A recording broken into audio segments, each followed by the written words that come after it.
Enfin, les Le Pen sont les Le Pen. Hein, et depuis que le patriarche est malade, la tante et la nièce se voyaient. Hein, on allait voir le grand-père qui ne se porte pas bien.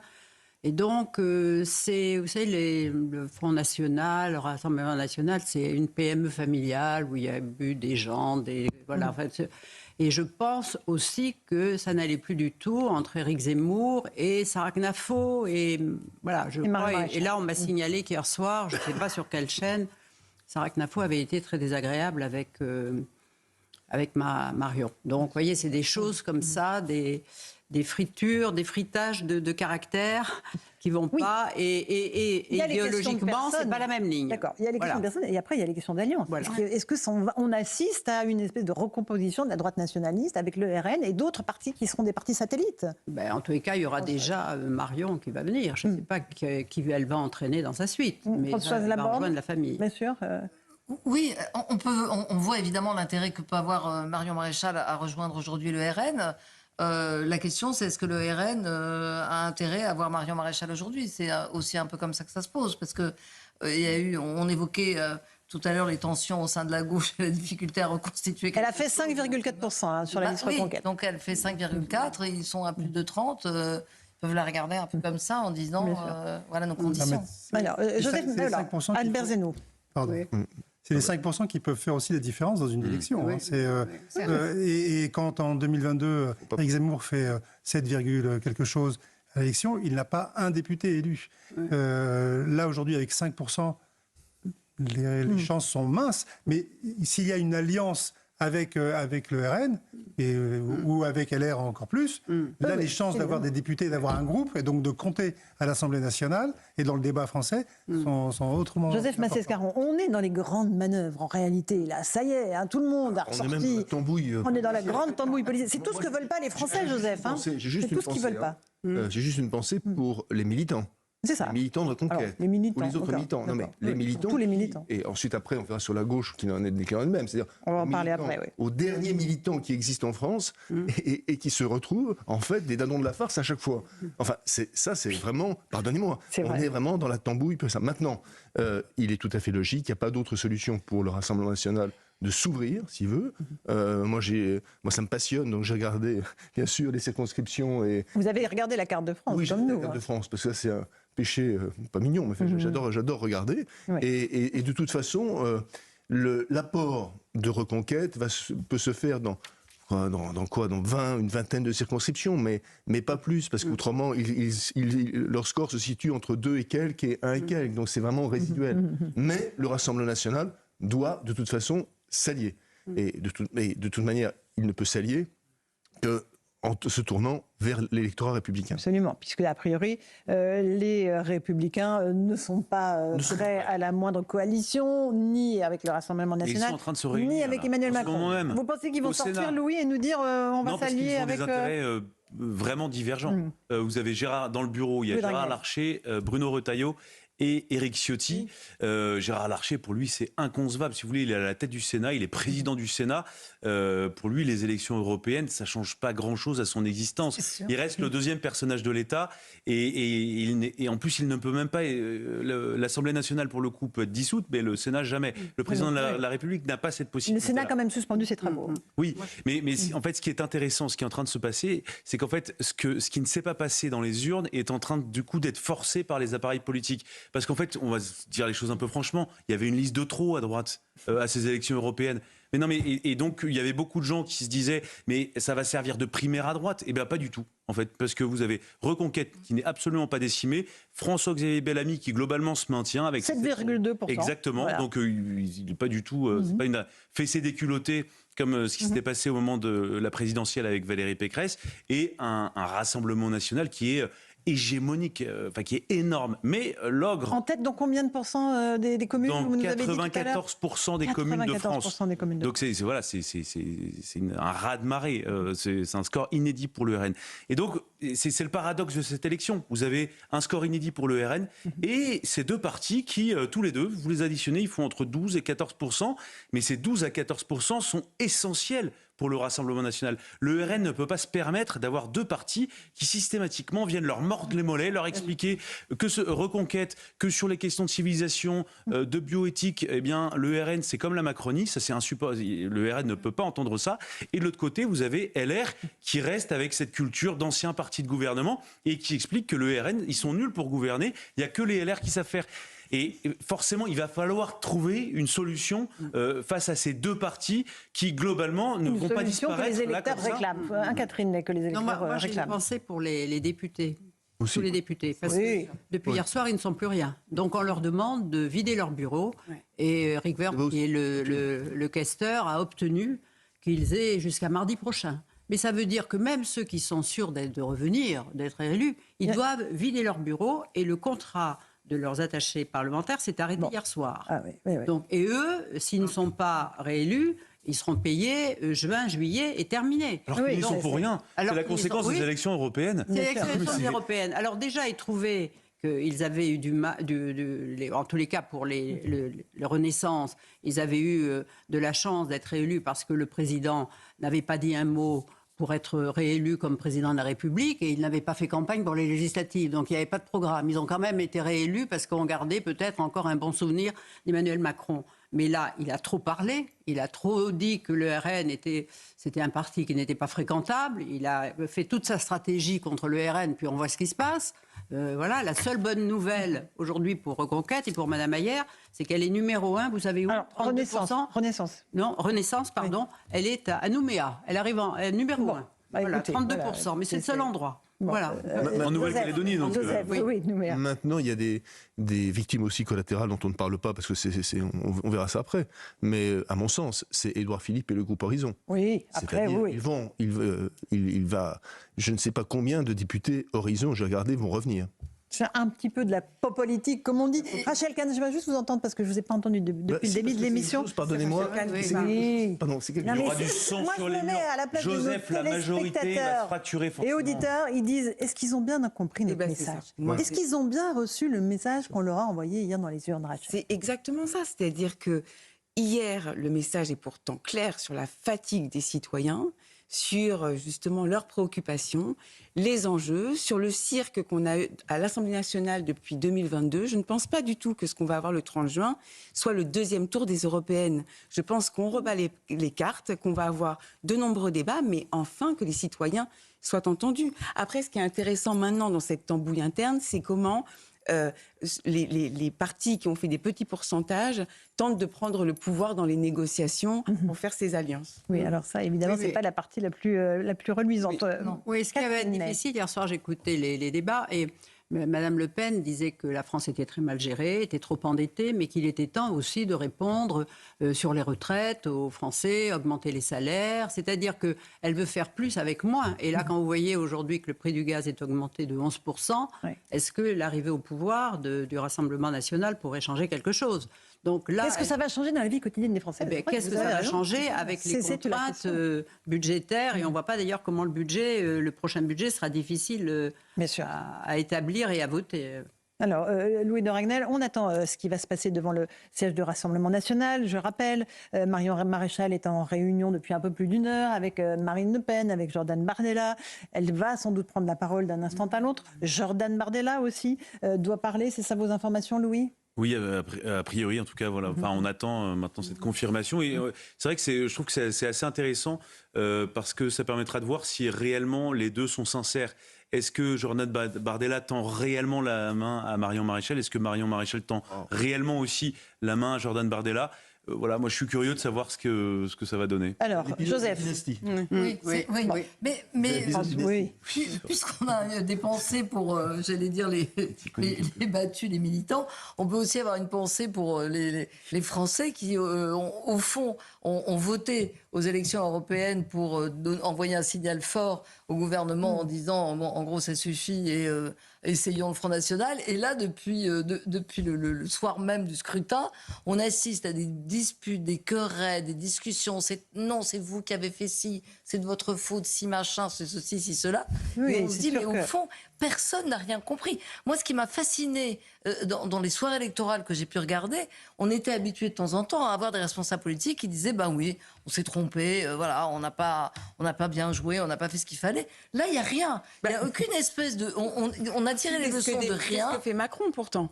Oui, non, Macron, c'est ça. Il a acté la bah, défaite. Non, Macron, il y a eu des fait ministres hier soir Macron, sur il cette fait antenne qui exactement disaient ce qu'a dit, ce Françoise qu'a Laborde. décrit Patrick Devedjian sur la dissolution de Chirac. Patrick Devedjian a eu son mot formidable, je le répète. On était dans un appartement où il y avait une fuite de gaz. Chirac a voulu craquer une allumette pour y voir plus clair. C'est exactement ce que fait Emmanuel Macron. Donc il a foutu le Il feu. veut la clarification. Oui, enfin, en attendant, il met le feu. Clarification. Mais Laurence, Et il faut y Allons aller vite, voter. parce que Il n'est pas sûr d'avoir les listes, la c'est pour clarification. vendredi, Attendez, pas tous en même Laurence, temps. il y a- Louis et il y a Rachel. quand même quelque chose qui est assez frappant, c'est que hier soir, quand on écoutait des ministres ou des membres de la majorité, on leur posait la question, mais alors qu'est-ce qui n'a pas marché? Et à chaque fois, il y a cette réponse objectivement qui, à mon avis, insupporte les Français, c'est on n'a pas été suffisamment pédagogue. Oui. En gros, Les Français sont idiots. Sont des C'est-à-dire qu'en fait, imbéciles. on n'a pas expliqué que tout ce qu'on faisait pour les Bien Français, sûr. c'était pour leur bien. Et en fait, c'est simplement le peuple est ingrat, ou alors ils sont trop idiots pour nous comprendre. Et je pense qu'en fait, les Français ont très très bien compris le programme d'Emmanuel Macron, ce qu'il faisait. En revanche, c'est une opposition frontale à la fois aux idées, et puis je pense que ça fait mal au président de la République, mais c'est aussi il y a un rejet de la personne du chef de l'État qui s'est exprimé hier. M'assemblée, on peut quand Joseph. même avoir le Mais c'est droit ça. de s'interroger sur le fait que de l'autre côté du Rhin, d'accord, il y a un véritable tremblement de terre, à mon sens, plus important que ce qui vient de se passer en France, beaucoup plus important en termes de sociologie Avec électorale, en termes de puissance, la droite nationaliste avec la droite en tête. très très forte, et tout de suite après l'AfD qui est le parti d'extrême droite, et là pour le coup parti d'extrême droite. Bon, Là très bien. c'est quelque chose qui ne se discute pas beaucoup. Président donc, du Rassemblement national, Louis Dragnel, qui dit voilà, il y a des discussions en cours avec des gens qui ne font pas partie du Rassemblement national, avec Marion Maréchal. Ce n'est pas le cas avec Éric Zemmour, il l'a stipulé à plusieurs reprises.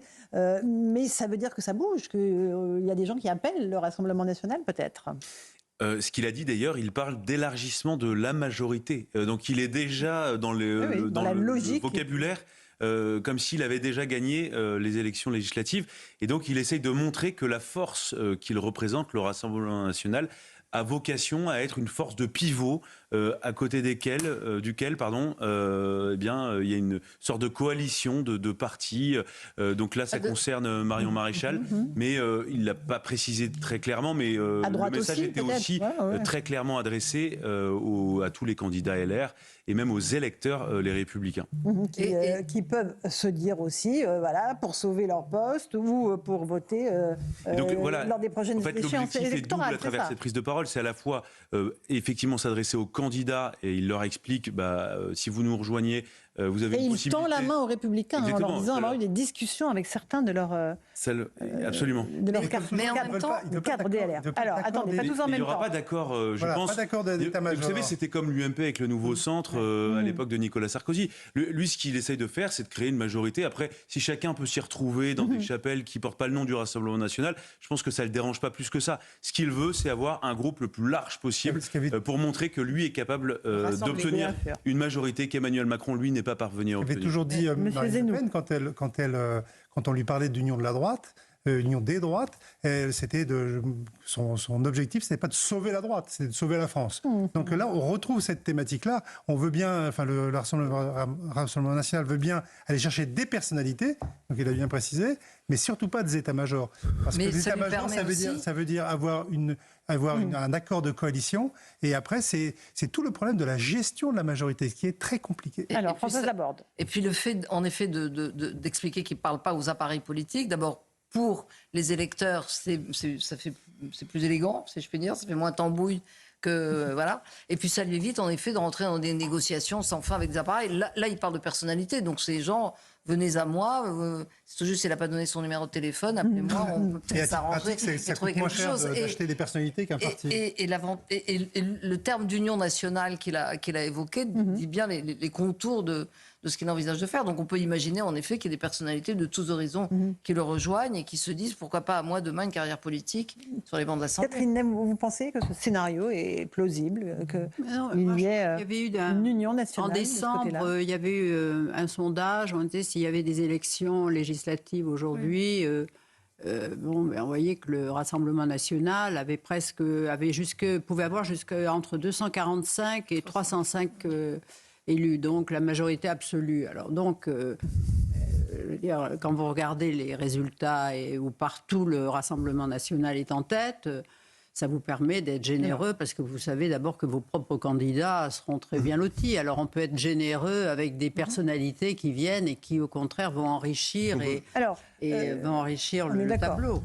Louis de Ragnel, juste un tout petit mot. On a des projections, on peut déjà deviner à travers certains instituts de sondage combien de sièges aurait tel ou tel parti sur ces élections législatives, donc anticipées 30 juin, 7 juillet? Absolument, oui.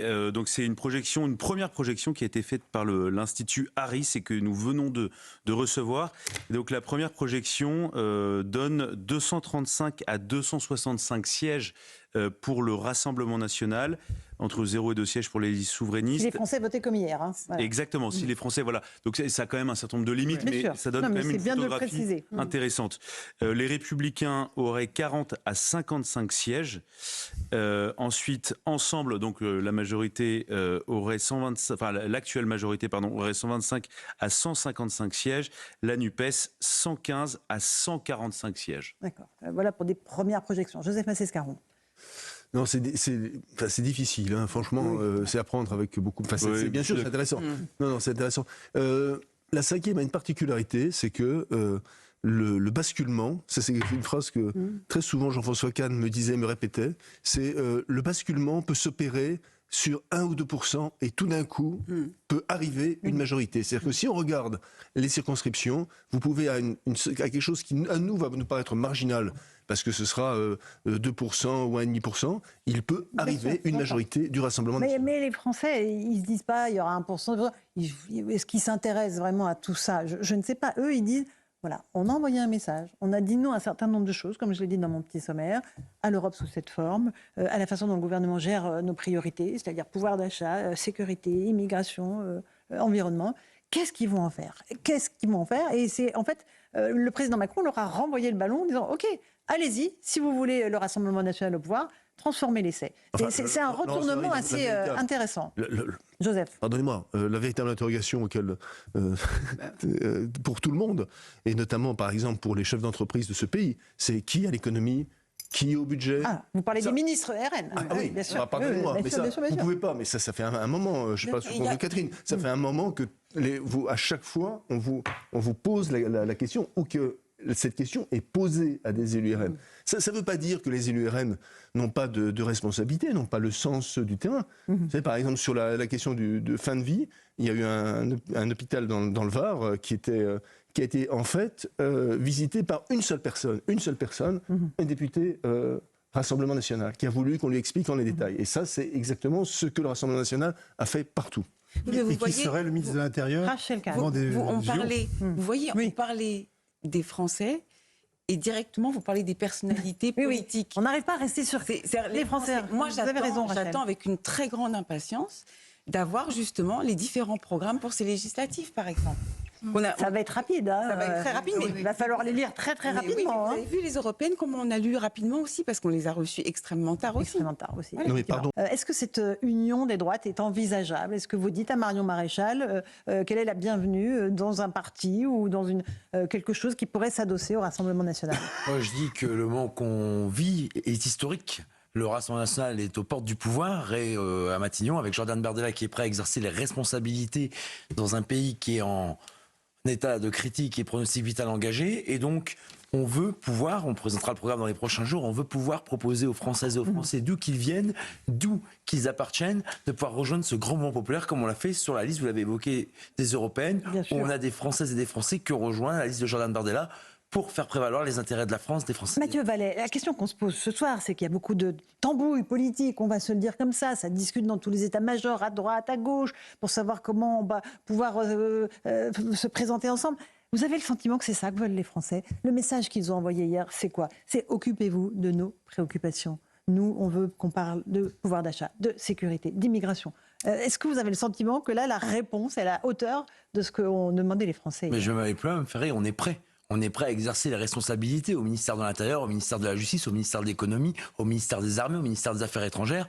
Nous allons présenter aux Françaises et aux Français, d'ici la fin de la semaine, par Marine Le Pen et Jordan Bardella, un programme complet de cohabitation, puisque vous savez qu'on n'aura pas les deux clés du pouvoir, on aura uniquement Matignon, c'est les Françaises et les Français, il nous faut confiance. Alors moi je dis aux urnes citoyens, le 30 juin et le 7 juillet, on a une occasion unique de redresser le pays, et vous avez raison, moi je suis très mauvais en cuisine, je sais pas cuisiner, voilà, donc pas de tambouille. la bouillabaisse électorale, c'est pas trop mon truc, même si j'ai habité 3 ans à Marseille, mais en tout cas, ce que je veux dire aux Françaises et aux Français, justement, pour améliorer leur sécurité, pour améliorer leur pouvoir d'achat, pour faire baisser les factures d'électricité, pour leur permettre de se déplacer moins cher par rapport au prix de l'essence, au prix du fuel ou au prix de l'électricité, mais aussi au prix du gaz, mais aussi pour se soigner, on a des propositions, et pour la sécurité, votre humble serviteur a servi l'État pendant 20 ans. Ancien commissaire, évidemment. Et je dis aussi, pardon d'être corporatiste, mais je dis aux policiers, aux gendarmes, aux douaniers, aux agents pénitentiaires, aux sapeurs-pompiers, aux militaires, aux policiers nationaux et municipaux, soyez prêts le 30 juin et le 7 juillet à rejoindre notre grand mouvement, ce qui aujourd'hui est le plus populaire des mouvements politiques, parce que nous aurons besoin de vous sur le terrain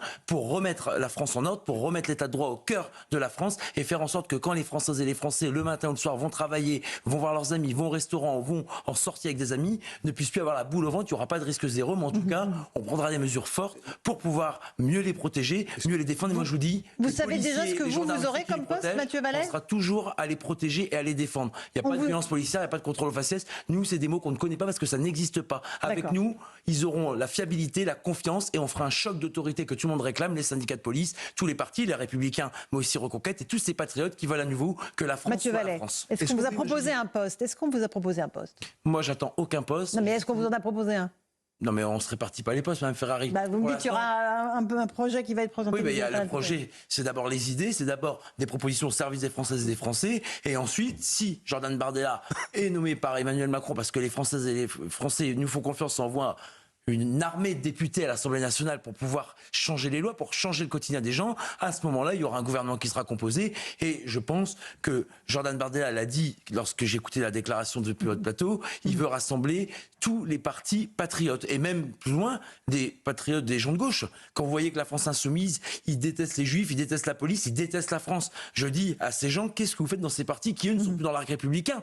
Nous, on a toujours défendu les Juifs, on a été à la marche de lutte contre l'antisémitisme, qui était d'ailleurs initiée par Gérard Larcher, le président du Sénat, et Yael Braun-Pivet. Donc ça me fait bien rire. Emmanuel Macron, il veut distribuer des brevets de respectabilité. D'abord, moi, j'irai pas dans un parti, pour les patriotes évidemment, qui voudraient nous rejoindre, qui partagent ces valeurs anti-républicaines que sont la France insoumise. Alors une question de Joseph Massescaron. Est-ce qu'on peut imaginer que, par exemple, Bercy soit occupé par quelqu'un qui n'appartient pas au Rassemblement national ? Mais ça, vous savez, ça sera à Jordan Bardella de revenir et d'appartenir à la composition d'un gouvernement. Mais d'abord, moi, ce que je vous dis, et c'est sincère. Est-ce que c'est imaginable, imaginable ou est-ce que vous avez de facto un veto contre cette possibilité ? Non, mais vous savez, nous, on n'en est vraiment pas là. Oui. Là, on a les législatives qui commencent, on a 88 députés, parce qu'il faut regarder les bilans. Parce qu'Emmanuel Macron et Gabriel Attal, ils vont nous faire croire qu'on refait une nouvelle politique, alors que ça fait 7 ans qu'ils sont responsabilités. Mais vous avez bien conscience aussi, pardonnez-moi, que les Français regardent les hommes. Oui, bien sûr, mais avant, ils sont échaudés avec les hommes et les ministres qu'ils ont eus pendant un certain nombre d'années. Vous savez, j'ai fait campagne que pendant 2 petits mois. Et moi, les Françaises et les Français m'ont pas parlé des femmes et des hommes du parti, ils m'ont parlé des idées. Et si aujourd'hui, dans la quasi-totalité, on a une vague bleue Marine Bardella qui s'est déployée sur toute la France et sur les Outre-mer, en partie, c'est parce qu'on a des idées aujourd'hui qui correspondent à l'attente du pays. Les gens, ils veulent de l'autorité, de la fermeté, de la République et de l'état de droit. Et ça veut dire quoi derrière ces mots ? C'est des propositions que je peux vous développer ici, sur lesquelles Jordan Bardella avait fait la genèse et l'exégèse durant toute cette campagne. Ils veulent plus du pouvoir d'achat ? Comment ? Ils veulent plus du pouvoir d'achat ? Ah mais si, mais je vous l'ai dit avant. Je vous ai dit se chauffer, se déplacer, se soigner, s'alimenter. Françoise, une petite question à la borde et après on avance. Une petite question rapide, parce Mathieu Vallet. Je peux comprendre que l'idée c'était de présenter justement 4-5 mesures, 4 ou 5 grands thèmes sur lesquels vous allez faire campagne. Est-ce que les thèmes sont déjà décidés ? Est-ce que le programme est écrit ? Quand est-ce que vous allez envoyer le programme aux électeurs pour qu'ils puissent le lire et se prononcer en fonction en effet des premières mesures que vous allez prendre ? Quels seront vos 100 jours, si tant est qu'il y ait 100 jours ? D'accord. D'abord, l'affiche est sortie aujourd'hui, c'est Bardella à Matignon, Bardella Premier ministre. Non pas pour lui faire plaisir ou pour lui donner un poste, mais pour que nos idées puissent enfin arriver aux responsabilités après. Vous avez raison. Pourquoi on ne présente pas le programme tout de suite ? On se prend quelques jours. Parce que Faire un programme de cohabitation, c'est pas faire un programme de l'élection présidentielle. Marine Le Pen avait un programme en 2022. Aujourd'hui, force est de constater qu'on devra l'adapter si les Français envoient un maximum de députés à l'Assemblée nationale, parce qu'on n'aura pas les mêmes latitudes et les mêmes manettes du pouvoir, il faut être honnête, que si on avait et à la fois l'Élysée et à la fois Matignon. Mais en tout cas, Jordan Bardella ne se tournera pas les pouces à Matignon et les députés non plus. Et le bilan, c'est là où je veux en venir, parce qu'il faut parler du bilan. Durant 2 ans, les 88 députés du Rassemblement national n'ont pas démérité, n'ont pas laissé de côté les Français. Ils étaient tous les jours, les week-ends, jours fériés, congés sur leur circonscription et même sur des niches parlementaires. Je termine juste sur ça. Sur les peines minimales, on est tous d'accord, qu'on soit à Reconquête, qu'on soit chez les Républicains, qu'on soit même chez Horizon. Quand on touche à un policier, on doit aller en prison. Mais qui c'est qui a refusé? C'est la majorité d'Emmanuel Macron. Par sectarisme, par dogmatisme, parce que M. Dupond-Moretti, il est visiblement plus intéressé par les voyous que par les victimes, et notamment les policiers et les gendarmes. Et ben nous, demain, si Jordan Bardella est à Matignon et qu'on a une majorité absolue à l'Assemblée nationale, la main ne tremblera pas face aux voyous, ni face à tous ceux qui pourrissent le quotidien des gens. Et ça, c'est une mesure qui coûte pas cher, qui permet de protéger les Français, qui redonne un signal fort à l'autorité. Vous en parlez souvent, Madame Ferrari. Vous êtes souvent venu en tant que commissaire de police, mais vous savez très bien qu'on ne change pas la justice française en un coup de baguette magique. Ah mais non, mais je sais bien, mais c'est...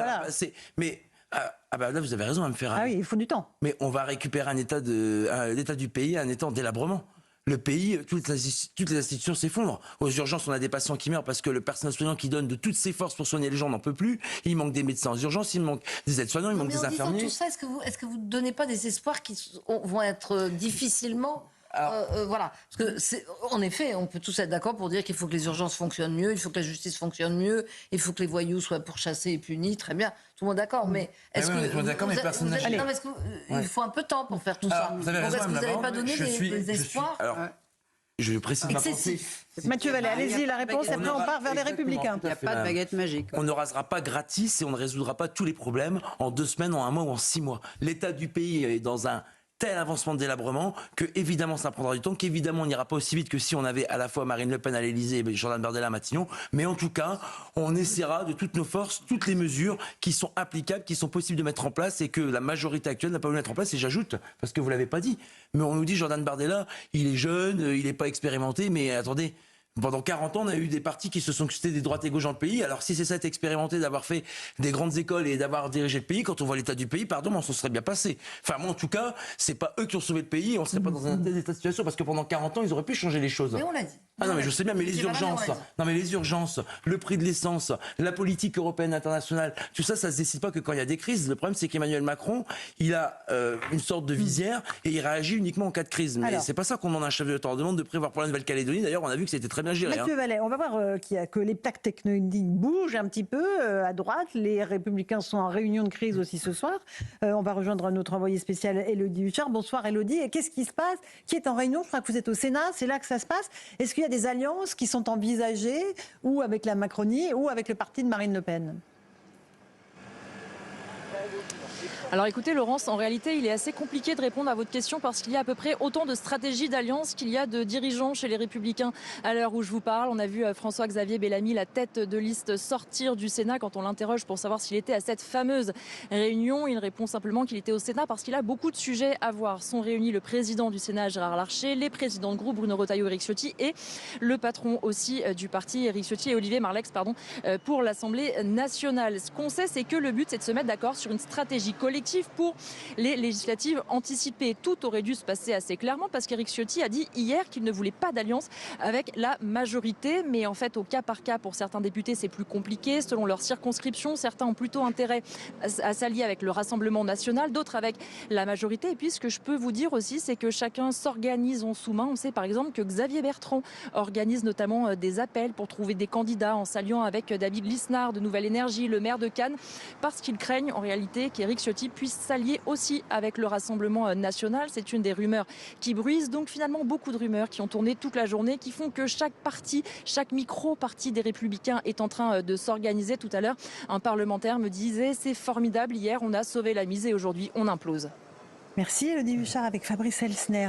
Jordan Bardella, Mathieu Vallet, a tendu la main aux Républicains il y a quelques instants en direct sur notre antenne. Il leur dit venez, venez. Est-ce que vous pensez que cet appel va être entendu? Qu'il y a des députés les Républicains qui, dans le cadre d'une triangulaire, il y en aura sans doute un certain nombre lors de ces élections législatives, peuvent répondre à cet appel?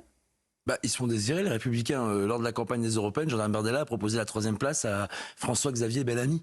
sur le marché. Il a refusé. Oui, ben je sais pas, c'est pour ça que je vous dis qu'ils sont un peu capricieux, mais c'est pas grave, on est patient. Et je pense que quand l'intérêt du pays est en jeu, lorsqu'on veut que la France reste la France, quand les Françaises et les Français plébiscitent un changement majeur de politique, si les Républicains veulent rentrer dans l'histoire avec le Rassemblement national, mais comme Reconquête, que tous ces patriotes, mais même les Français de gauche comme de droite, rejoignent notre mouvement. Mais moi, j'y crois, ce rassemblement. L'union fait la force, mais surtout l'union fait la France. Et c'est pas qu'un slogan, on l'a fait durant les européennes. Et j'exhorte tous les patriotes, notamment des Républicains, qui copient notre programme à longueur de journée sur l'immigration, sur l'autorité, sur les forces de sécurité intérieure.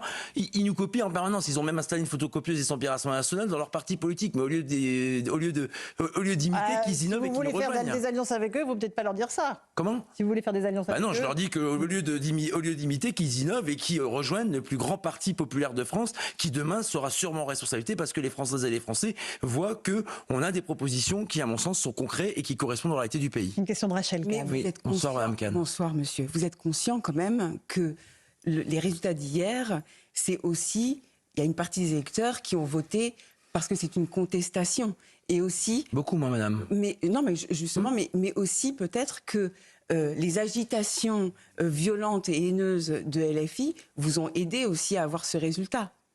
Mais c'est pas comme ça que je verrai les choses. Nous, on n'a pas besoin de nous éduquer, de nous expliquer qu'il faut respecter les institutions. Eux, ils bordélisent tout. L'Assemblée nationale, la rue, les universités. Et en réalité, ils ont d'une certaine manière propagé dans le pays ce climat, cette atmosphère d'antisémitisme qui aujourd'hui s'abat sur les Français de confession juive. Et nous, notre main n'a jamais tremblé face à l'antisémitisme. On a partagé, en fait, si vous voulez, tous les moments républicains où on était appelé et convoqué par les Françaises et les Français comme cette marche magnifique auquel moi j'étais également présent. Alors pas au titre du Rassemblement national, mais à titre personnel. Et j'estime qu'aujourd'hui, par exemple, être juif dans la République française, c'est en fait faire partie de l'ADN de la France. Et si aujourd'hui on a nos compatriotes de confession juive qui quittent la France parce qu'ils ont peur, ça c'est un grave danger pour notre République et malheureusement il vient de l'extrême gauche et de l'ultra gauche, il vient absolument pas de nos rangs. Nous, on est un bouclier contre l'antisémitisme et on assumera lorsqu'on sera en responsabilité d'être beaucoup plus intransigeant sur la lutte contre... Une dernière question, il nous reste une minute, Françoise. Je voudrais reprendre ce que dit Rachel. On sait bien que l'électeur, quand il va voter, il vote pas forcément de la même façon pour une élection européenne où c'est au Parlement européen, c'est-à-dire loin, là-bas, on ne sait pas bien ce qu'ils font, et dans une assemblée législative où on sait qu'on va conduire une majorité... Votre réponse, M. Vallet ?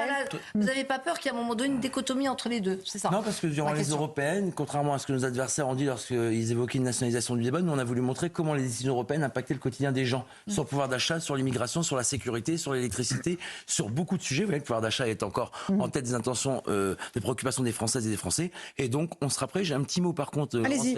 Il y a ce CRS de Saint-Laurent-du-Var, de la CRS Ispierre, qui a disparu, que j'ai connu personnellement, qui était un copain et qui est recherché actuellement depuis jeudi dernier par la police nationale. Et j'espère qu'on le retrouve en vie. C'est un garçon formidable. Et aujourd'hui, la police nationale est confrontée à une vague de suicides assez important. Et j'espère qu'on le retrouvera en vie.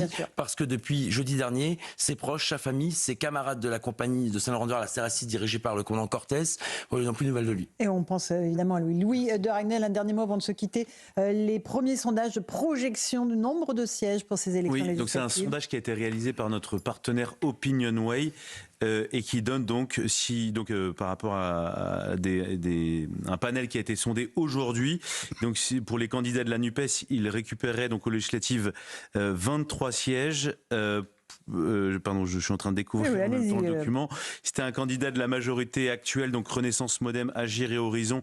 Ils obtiendraient 18%. Je suis désolé, je parlais de pourcentage, 23%. Donc 18%. Les Républicains, l'UDI et les centristes feraient 8%. Reconquête ferait un score de 5%. Et le Rassemblement national 33%. 33%. Voilà pour les dernières projections.